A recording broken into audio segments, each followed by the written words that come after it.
বিরাট লম্বা হাদিস আমি জানি, আমি হাদিস পড়াইছি জীবনে 12 বছর। হ্যাঁ, লাশটা ফেলে দিল মাটিতে। সেই লাশ, সে লাশের অবস্থা কি জানেন? মাথা কোন দিকে থাকে থাক, ইমাম সাহেব বলছে যে হেই লাশটা কেবলামুখী করে দাও। সে মরা মানুষের কাল্লা ঘোরে না, জোর করে ধরে ও কেবলামুখী করে দিয়ে কবরে দিয়ে দিল। আল্লাহকে বুঝালো, আল্লাহ এই যে তোমার গোলাম কেবলামুখ হয়ে মারা গেছে, অথচ তার সারাটা জীবনে পশ্চিম পাশে আসারও পারেনি। কি সিটিয়ার বারে, কি সিটিয়ারের সিটিয়ার দিল। লাশ তো পড়ে থাকলো। लाश पड़े थकार पर जब अल्लाह का फरिश्ता वहाँ जाने के बाद बोलता है कि अल्लाह का गुलाम अभी तुम नींद में मुब्तला हुआ हो, फरिश्ता का अल्लाहर बंदा घुमाइছো, जल्दी बेदार हो जाओ, जागना हो। लोकटा जागना है होले बसे बोले अल्लाह का गुलाम जल्दी बता तेरा रब कौन है, तो रब के এই সময় যদি এই লোক বলে যে আমি আওয়ামী লীগের জেলা সেক্রেটারি, কোন বলতেও তো পারে যে মেজাজ দেখেন ভাইজান হাসতেছে, এটা হয় जी अल्लाह का फरिश्ता जब इस आदमी को पूछेगा कि बेटा जल्दी बता तेरा रब कौन है। আমি আবার উর্দু মিডিয়ামই মাস্টার ডিগ্রি পাস, ভারতে বহু লেকচার দিয়েছি আমি উর্দুতে। হে ভাই, তো এখন ফেরেশতা বলল বল তো রবকে। এই সময় যদি এই লোক বলে যে আমি আওয়ামী লীগের জেলা সেক্রেটারি, আপনি বলেন এর কোনো হাড্ডির বাকেট থাকবে কি? या बगवास करने का जगह नहीं है, कब्र है अल्लाह का गुलाम जल्दी बता, सच बात कहो, सत्य जा ताई बोलो, फाजिलेमी करो एखाने। हे दादू ताहले बोझा गেল नेतागिरी कबरे चले ना। आस्ते कइलेन चलबे की चलबे की, बस बक्तिते एखानेই থাকলো। सामने चलें। আমার আল্লাহ বলেন নবী মাটি দিয়ে মানুষ তৈরি করেছি, কিন্তু পৃথিবীর জমিনে তুমি মানুষগুলোকে পরিষ্কার করে ধারণা দাও মানুষ তৈরি করলাম মূলত মাটি দিয়ে, কিন্তু স্বামী স্ত্রী যখন বাসর ঘরে যায় যৌন মিলনে মিলিত হওয়ার প্রস্তুতি নেয়, আমি আল্লাহ দুইজনের দেহের মধ্যে সেক্স পাওয়ার অন করে দিয়ে এরপরে তাদেরকে মিলন ঘটাই। ওরা মিলন করে যার যার মতে ওরা ডিভাইডেশন ক্রিয়েট করে চলে যায়, দুইজন দুই দিকে চলে যায়। মায়ের পেটের ভিতরে অন্ধকার কারখানায় আমি আল্লাহ মানুষের দেহ থেকে নির্গত না পাক পানি বীর্য হাতে নিয়ে কিউরিফাই করে মৈথুন করে আদরের বান্দা আমি আল্লাহ বানাই। যখন সুবহানাল্লাহ। ইন্না খালাকনাল ইনসানা মিন নুতফাতিন আমসাজিন নাবতালিহি ফাজাআলনাহু সামিআম বাসীরা। আল্লাহু আকবার। কার কথা? হে ভাই নামটা নিয়ে বললেন না, কার কথা? আল্লাহর কথা। বাস এইবার মাঝখানে একটা কথা বলি, কাউকে বলবেন না, এগুলো খারাপ কথা। আচ্ছা বলেন, বাংলাদেশের বড় একজন মন্ত্রীর কাছে কেউ যদি পিরিচ নিয়ে যা কয় স্যার কোনো কায়দায় হোক কিছু শরীর থেকে বীর্য বের করে দেন স্যার, আমি গরিব মানুষ বিক্রি করে খাবো। আচ্ছা না হয় মন্ত্রী সাহেব দয়া করি কিছু দিল, ওইটা নিয়ে যদি বগড়িয়া 4 মাথা হোক আর 7 মাথা হোক আর 3 মাথা হোক তারা যদি বলে ভাই সব অমুক মন্ত্রীর দেহ থেকে নিয়ে আসা বীর্য 1 চামচ 10 টাকা, আমার বিশ্বাস 32টা দাঁত, একটা দাঁতও নিয়ে এই লোক বাড়িতে আসতে পারবে না। ঠিক? ফাজলামি করো মিয়া, এগুলো জিনিস বিক্রি করে, এগুলো জিনিস হাত দিয়ে ধরে মানুষ, তার মানে বোঝা গেল তো জঘন্য জিনিস।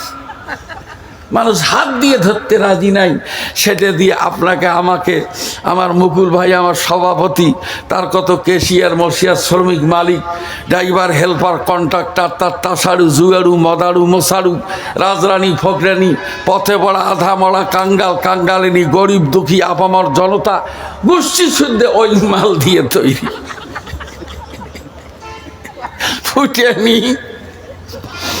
ফুটেনি দেখা হয়ে কষ্ট পাইতেছেন, শান্ত থাকেন দাদু ভাই, মাথা খারাপ, সামনে চলেন। আমার আল্লাহ বলেন নবী, মায়ের পেটের ভিতরে সন্তানটাকে আমি আল্লাহ তিলি তিলি বড় করে যখন 120 দিন সন্তানের বয়স হয়ে যায়, এটা সিংস অফ আর প্রফেট নাম মোহাম্মদ, হি ওয়াজ বর্ন ইন মক্কা। রাসূল বলেছেন 4 মাস 120 দিন যখন সন্তানের বয়স হয়ে যায়, মহান আল্লাহ তার কুদরতে কায়দায় ফেরেশতার হাতে একটা রুহু দিয়ে বলেন as soon as possible, দ্রুত গতিতে দৌড়াও নিশিন্ধারার অমুক এত নম্বর বাসার ভিতরে গিয়ে দেখো একটা গর্ভবতী মহিলা, তার পেটের ভিতরে একটা বাচ্চা আছে, ওর মধ্যে দেহের ভিতরে ঢুকে বাচ্চাটারা দেখে আমার রুহুটা সেট আপ দিয়ে দাও। সন্তান যখন রুহু পায় সাথে সাথে মায়ের পেটের মধ্যে ঝাঁকিয়ে দিয়ে সন্তানটা সেজদায় পড়ে যায়। যখন সুবহানাল্লাহ, আল্লাহু আকবার। হয় নাই, হয় নাই, হয় নাই। এ দাদু মহা সত্য বিষয়, গভীর মনোযোগ। এমনি ভাবে আরো 5 মাস, 4 মাস যোগ 5 মাস, 9 মাস যখন সন্তানের বয়স হয়ে যায়, আমার আল্লাহ বলেন আল্লাহু আখরাজাকুম মিন বুতুনি উম্মাহাতিকুম লা তা'লামুনা শাইআ। আল্লাহু আকবার। মায়ের পেটের অপারেশনের কি জ্বালা! জি, আবু হামেদ মোহাম্মদ আল গাজালি রহমতুল্লাহ আলাই তিনি তার কেতাবে লিখেছেন 9টা মাস মা পেটের যে যন্ত্রণা ভোগে আর প্রসবকালীন যে যন্ত্রণা পায়, সমস্ত যন্ত্রণা এক জায়গায় করে যদি পাহাড়ের উপরে মেরে দেওয়া যায়, পাহাড় চূর্ণ বিচূর্ণ হয়ে যাবে। সন্তান জন্ম হয়, এ সোনার চান ভাইয়েরাম, পৃথিবীর এমন কোন মা নাই যে সুস্থ থেকে সন্তান জন্ম দিতে পারে। মায়ের দেহ থেকে সন্তান যখন জমিনের মধ্যে পড়ে যায়, মা দাঁতে দাঁত লাগায় জমিনের মধ্যে পড়ে থাকে। দুনিয়ার ঝড় বইছে নাকি তুফান বইছে নাকি ভূমিকম্প চলছে, জনম দুঃখিনী জননী দুনিয়ার কোনো খবর জানে না। লিটারে লিটারে রক্ত জমিনের মধ্যে একদিকে পড়ে যায়। আল্লাহর হাবিব বলেন সন্তান যখন জমিনে পড়ে সঙ্গে সঙ্গে মহান আল্লাহ মেশিন দিয়ে নাকের ছিদ্র 2টা পরিষ্কার করে দেন। এরপরে সিলিন্ডার নিয়ে ফেরেশতা নিয়োগ দিয়ে দেন, ফেরেশতা আমার গোলামকে তিলে তিলে বড় করব, তোমাকে দায়িত্ব দিলাম। আমার গোলাম যতদিন মৃত্যুবরণ করে নাই 24 ঘন্টা আমার গোলামের নাক দিয়ে অক্সিজেন সাপ্লাই দেওয়ার চাকরি আমি তোমাকে দিলাম, আপনি ঘুমায় যান। ফেরেশতা সিলিন্ডারের পাইপ নাকের কাছে নিয়ে আস্তে আস্তে টানে আর আপনাকে অক্সিজেন দেয়।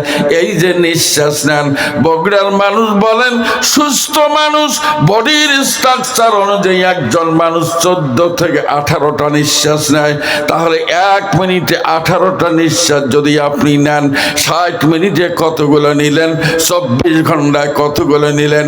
60 বছর 70 বছরে আপনি কতগুলো নিঃশ্বাস নিলেন? কত লিটার অক্সিজেন ব্যবহার করলেন? আল্লাহর কসম, 1 ফোঁটা অক্সিজেনের দাম যদি কিয়ামতের ময়দানে মহান আল্লাহ তুলে ধরেন, গোলাম অক্সিজেনের দাম দিয়ে যাও। দেশের প্রধানমন্ত্রী তো দূরের কথা, জাতিসংঘের মহাসচিব পর্যন্ত ফেল করবে। একটা মানুষ অক্সিজেনের দাম দিয়া আল্লাহর জান্নাতের বারান্দার আশা করতে পারে না। কথা বলেন ঠিক বলছি না বেঠি? কিয়ামত ই জমিনে দরনে কবত কে আজনা দি দাগাবাহি হাদ হাদ। আল্লাহু আকবার। এ যুবক জোরে কও আল্লাহু আকবার। আহা, এ যুবক খালি খেয়াল রাখবে, এত বাড়ি করে লাভ কি? আজরাইল খায় না ঘুষ, শোনো রে মানুষ। আজরাইল খায় না ঘুষ, শোনো রে মানুষ। কি হবে কালো টাকার পাহাড় গড়িয়া? আইসো একা যাইবে একা, তিন টুকরা কাপড় লইয়া। আইসো একা যাইবে একা, তিন টুকরা কাপড় লইয়া। এত বাড়ি করে কি করতে চান? এই টাটকা সংবাদ শোনেন। শাহজাদপুর সিরাজগঞ্জে জানেন না, ওখানে এক মাহফিলে গেছি। যে বাসা আছি ফাইন একটা বাসা, 2 তলা, লোক নাই। তো মুরব্বী করলেন, চাচা এত সুন্দর বাসা, লোক কই? লোক পাবেন কোথায় বাবা? এত তো 7টা বাসা, বাইরে 4টে, দেশে 3টে। চাচা তা এখানে কে থাকে? আমি থাকি, 12,000 টাকা বেতন নেই। এই কথা শুনে বললেন, চাচা কাছে আইসেন। কেন? বললেন, চাচা কপাল দেন, আমি একটা ঘষা দিয়ে যাই।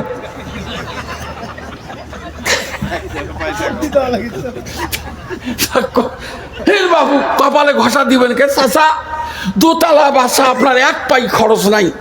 একবার পেশাব করলে টাকা মতো করলে 10 টাকা। আমি একবার ঢাকায় পেশাব করি, 10 টাকা চাই ভাই। তা আমি বললাম যে ভারে দেখো, আমি গরিব মানুষ আর অল্প পেশাব, কিছু কম নাও।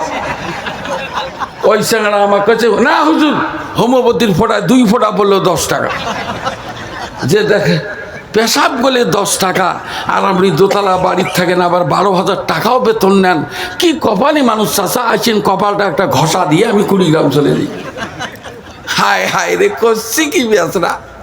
গ্রামে একটা অজগবি বাড়ি করে রাখছে, থাকার লোক নেই, বাসা পাহারা দেয়, 12,000 টাকা খরচ করে। ঠিক এ দাদু কথা বলেন, ঠিক? লাভ কি? সামনে চলেন। এ সোনার চাঁদ ভাইরাম, আপনি কি জানেন মদিনাওয়ালা কামলিওয়ালা বলেছেন, সন্তান নাকের কাছে পাইপ নিয়ে আল্লাহকে জিজ্ঞাসা করা হয়। ফেরেশতা মহান আল্লাহকে বলেন, আল্লাহ আত্রুকু আমসিকু, আমি কি নিঃশ্বাসটা ছেড়ে দেব নাকি আটক করব? আল্লাহ বলেন, উত্রুকে আপ দিয়া জাল। ফেরেশতা নিঃশ্বাস ছেড়ে দাও, আমার গোলামকে তিনি আমি বড় করব। এই যে নিঃশ্বাস পেয়ে সন্তান জিন্দা হলো। জিন্দা হওয়ার পরে মহান আল্লাহ এই সদ্য প্রসূত নিষ্পাপ কচি প্রাণ সন্তানের কানের কাছে গিয়ে বলেন, গোলাম কান্না চালু করে দাও। কারণ কান্না যদি তোমার চালু হয়ে যায়, তোমার বেহুশ হয়ে পড়ে থাকা মা, কান্নার মধ্যে হায়ার অ্যান্টিবায়োটিক মিশানো আছে। যত দ্রুত সন্তানের কান্না মা শুনবে, তত দ্রুত বডিতে অ্যান্টিবায়োটিকের কাজ করবে, তত দ্রুত বেহুশ হয়ে পড়ে থাকা মা সুস্থ হয়ে যাবে। যখন সুবহানাল্লাহ, খোদা ওয়াহদা হুকা নেহি হায় নজির, ওহি হায়ালা কুল্লি শাইইন কাদির। আল্লাহু আকবার। এ দাদু প্লিজ লুক এট মি, আমার দিকে তাকান। আমার প্রশ্ন হলো, তুম কাহা সে আয়া হো? তুমি আসছো কোথা থেকে? মনে আছে তো? সামনে চলেন। যাই হন আপনি, যাই হন, মরা যে লাগবে এটা কি ঠিক? আসতে করলেন, মরা কি লাগবে? জি, খালি মাথায় এটা রেখে চলেন, সামনে যাই। এবার হলো আল্লাহ পাক ব্যবস্থা করে দিলেন নিঃশ্বাসের। আচ্ছা বলেন তো, এই যে নিঃশ্বাস সুরুৎ কি নেন, এর কোনো বিল দিচ্ছেন এ পর্যন্ত? হ্যাঁ দিচ্ছেন? দেন নাই। আচ্ছা আপনি কি ভাবেন বিল দেওয়া লাগবে না? এই কয়জনে বললেন লাগবে না? অডিও কি ফিতে রেখে পার হবেন নাকি? বাস দ্বিতীয় নম্বরে চলেন। এই যে ছোটকালে আপনি আমি একই কাম করা মানুষ, তাম পৃথিবীতে আজকে একটা ছোট্ট বাচ্চাদের মুখের সঙ্গে শোনা যায়, যখন তুমি ছোট্ট ছেলে দাঁত ছিল না মুখে, তরল খাবার দিলেন মাবুদ মা জননের বুকে রে, মা জননের বুকে। সেই আল্লাহ রে ভলো না রে জীবন থাকার যাক, আল্লাহ রে ডাকরে বান্দা, আল্লাহ রে ডাকরে বান্দা, আল্লাহ বলে ডাক। জানেন বগড়িয়ার লোক, আমার কুড়িগ্রাম একটা বাদ দেন, আমি সেদিনও বলছি এই কুড়িগ্রাম গাইবান্ধা এমন বেকায়দার নাম।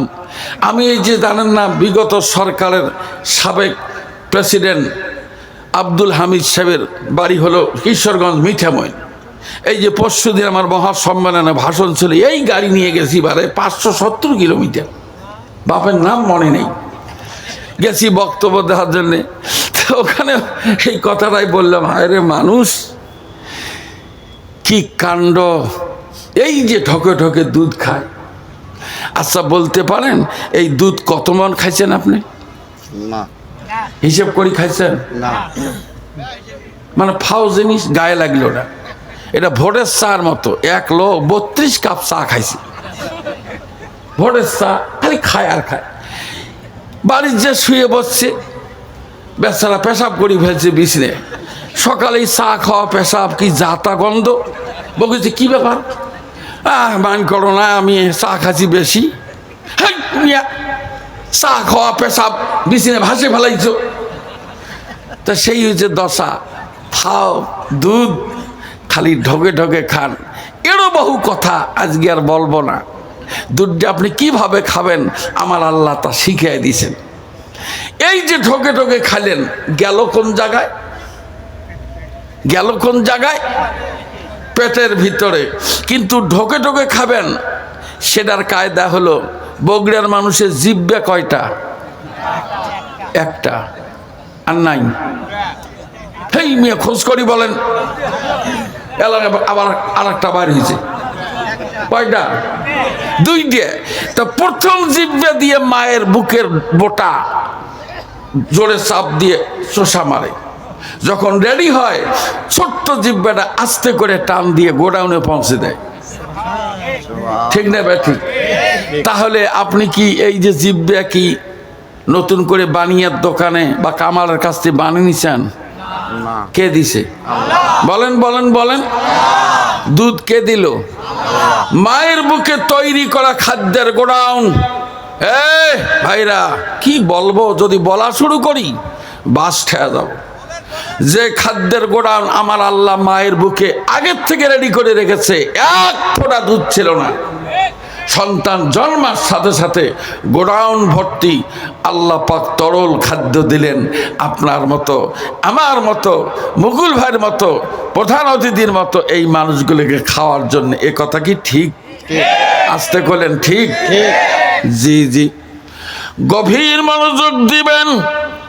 আমার আল্লাহ বলেন, ওয়াজাআলা লাকুমুস সামআ ওয়াল আবসারা ওয়াল আফইদা লাআল্লাকুম তাশকুরুন। আল্লাহু আকবার। চোখ দিছে কে? কয়টা? কান দিছে কে? কয়টা? Double programme.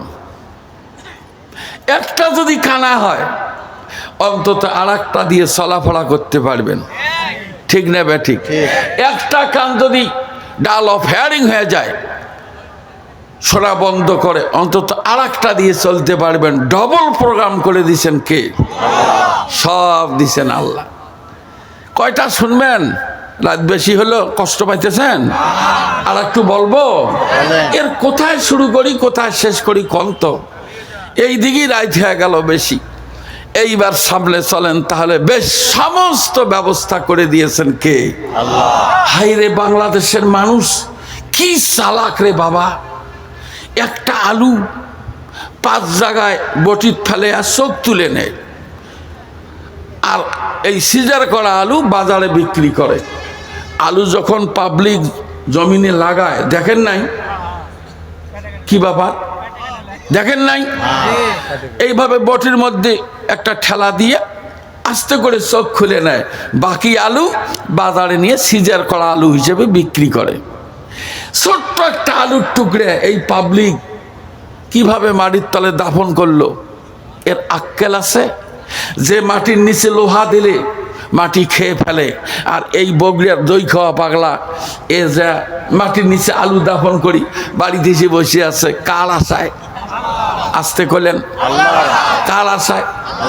আপনি জানেন কি, এক একটা করে আলুর পিছনে আল্লাহর 70টা করে লেবার আলু হওয়া পর্যন্ত ওরা চাকরিরত থাকে। বেতন দিছেন? বেতন খাওয়ার সময় তো বেশ চাটুম চুটুম, এই আলু ছানা, এই আলুর ডাল, এই দেখেন আলুর ভর্তা, কত রং বেরঙের জিনিস তৈরি করে খান।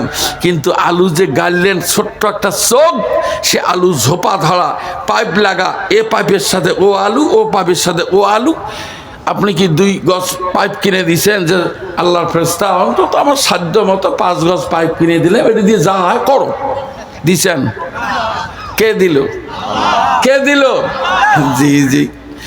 এইবার সামনে চলেন, আর বাড়াবো না। আমার আল্লাহ বলেন, ওয়াকুল হুয়াল্লাযী আনশাআকুম ওয়া জাআলা লাকুমুস সামআ ওয়াল আবসারা ওয়াল আফইদা ক্বালিলাম মা তাশকুরুন। আল্লাহু আকবার। আল্লাহ বলেন, নবী এই চোখ কান এগুলো সব দিলাম আমি, আর আমার গোলাম আমার দেওয়া চোখ, আমার দেওয়া কান দিয়ে ওরা যত তিড়িম তিড়িম দিড়িম দিড়িম এগুলো শোনে, পচা জিনিস দেখে, দেখতে দেখতে অস্থির। কই আমার তো শুকরিয়া করে না এরা। কাজটা কি ঠিক হবে? শুকরিয়া না করাটা কি ঠিক হবে? বাস ফাইনাল কথা, আর বেশি বাড়াবো না। আমার দিকে তাকান, গামছা রেডি করলাম। সেটা হলো, আমরা যে রাতের বেলা ঘুমাই, আচ্ছা কি আপনি বগুড়ার থেকে ঘুম হাফ লিটার কিনে নিয়ে যান? ঘুমাইছেন নাকি ভাই? আপনি কি যে ঘুমাবেন তার কি 2 বোতল ঘুম কিনে নিয়ে গেছেন? বলে আমার বউ বাচ্চা আছে, আমি ঘুম কিনে নিয়ে যাই। কেনেন কেউ? খাওয়া দাওয়া শেষ, বগুড়ের দই বসান দিয়ে দিলেন 7 আপ একটা কলজের ভিতরে দিয়ে যা শুয়ে বললেন, খালি বউ ভাত দিছে, খায়া খালি শোয়া দেরি, 10 মিনিটের মধ্যে বউ দেয়া থাকে লঙ্গির জায়গায় লঙ্গি নেই, লঙ্গি পিঠের উপরে। বউ মারে ধাক্কা, এই লোকটা শুইলেই লঙ্গি থাকে না, অন্য লোকের বাড়ি ঘুমাইলে কি করবে, অফিস আদালত সব মানছি দেখবি, কি এটা মানুষ। এই এই যে তুমি ন্যাংটা ঘুমেলে, ঘুম কি তোর বাপের সম্পদ? আসতে বলেন, বাপের সম্পদ। এইবার শোনেন, আমি না আমার নিলাম না, তাই একবার বলে ফেলছি। দেখে না দুনিয়ার মিডিয়া, সেই জেলায় গেলাম বক্তৃতা শেষ 12টায়। তা বাড়ি এলাকা হুজুর গাড়িও আনেন নাই, মোটর সাইকেলে আসছেন। আমার বাসা ফিরি হুজুর, পশ্চিম পাশের খাটে শুয়ে ঘুমান, সকালে যাবেন। তা আমি শুয়ে ঘুমাইলাম, কিন্তু ঘুমাইলাম কান খাড়া, আজান হলে মসজিদে যাওয়া লাগবে, না হলে মানুষকে এটা বক্তা নামাজে পড়ে না। আর এক জ্বালা, আজান হইতে উঠল মসজিদে যাই। আল্লাহর কসম ভাই, পূবের খাটে 2 ভদ্রলোক আমার দিকে দেখেন। এক ভদ্রলোকের লঙ্গি এইরকম মাথা ঢাকা,